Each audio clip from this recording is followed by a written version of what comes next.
કેમ છે આમાં તેલ નાખો એટલે તેલ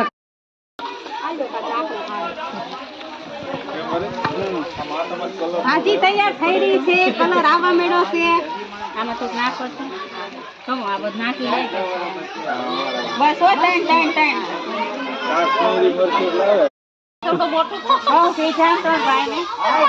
હાલો ધ્યાન આપજો આ બાજુ